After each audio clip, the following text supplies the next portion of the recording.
Aux Indes, parmi les hindous, les musulmans ou les sikhs, chaque fois qu'un homme se rend dans un lieu de culte, il se couvre la tête.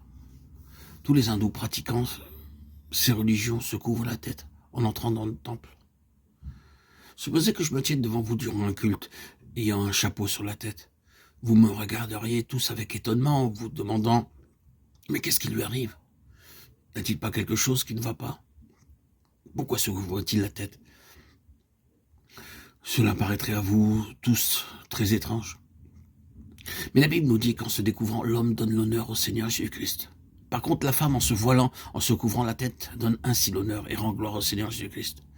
Peu importe qui sont ces femmes, qu'elles soient hindoues, japonaises, chinoises, françaises, allemandes, belges, espagnoles, italiennes, africaines, blanches ou noires, riches ou pauvres, toutes les femmes doivent honorer le Seigneur la tête couverte.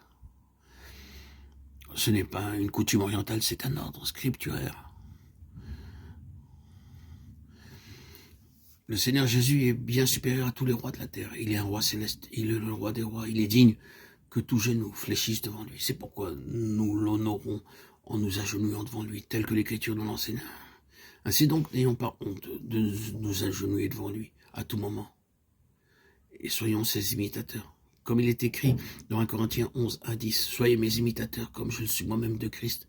Je vous loue de ce que vous vous souvenez de moi à tout égard et de ce que vous retenez mes instructions telles que je vous les ai données. Je veux cependant que vous sachiez que Christ est le chef de tout homme, que l'homme est le chef de la femme et que Dieu est le chef de Christ. Tout homme qui prie ou qui prophétise la tête couverte déshonore son chef. Toute femme, au contraire, qui prie ou qui prophétise la tête non voilée déshonore son chef. C'est comme si elle était rasée. Car si une femme n'est pas voilée, qu'elle se coupe aussi les cheveux. Or, s'il est honteux pour une femme d'avoir les cheveux coupés ou d'être rasée, qu'elle se voile. L'homme ne doit pas se couvrir la tête puisqu'il est à l'image et la gloire de Dieu, tandis que la femme est la gloire de l'homme. En effet, l'homme n'a pas été tiré de la femme, mais la femme a été tirée de l'homme. Et l'homme n'a pas été créé à cause de la femme, mais la femme a été créée à cause de l'homme. C'est pourquoi la femme, à cause des anges, doit avoir sur la tête une marque de l'autorité dont elle dépend. 1 Corinthiens 11, 1, 10. Ainsi, tout comme nous nous agenouillons pour prier afin d'honorer le Seigneur Jésus comme roi des rois, nous trouvons dans ce texte une deuxième manière d'honorer le Seigneur Jésus-Christ comme Seigneur des Seigneurs. Il est dit en effet que les hommes doivent honorer le Seigneur, la tête découverte, tandis que les femmes l'honorent en se couvrant la tête. Nous nous trouvons ici au nom du Seigneur Jésus-Christ, nous prions dans le nom du Seigneur Jésus-Christ, nous prêchons dans le nom du Seigneur Jésus-Christ. Nous ne nous réunissons pas pour étudier intellectuellement un sujet ou un thème. C'est pourquoi je vous dis, chères sœurs, n'ayez pas honte de vous couvrir la tête dans les réunions. J'ai pu constater que dans les pays occidentaux, les femmes portent toutes sortes de drapeaux, formes quelquefois très comiques. Elles n'ont pas honte d'avoir de drôles de chapeaux sur la tête. Mais si vous avez un foulard sur la tête, vous honorez Dieu et non les hommes.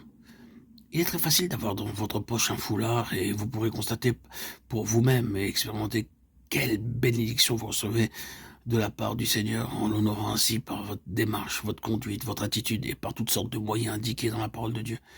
Nous avons pu constater très souvent dans les réunions que dès que les femmes honorent le Seigneur en se couvrant la tête, on expérimente un sentiment particulier et très réel de la présence de Dieu.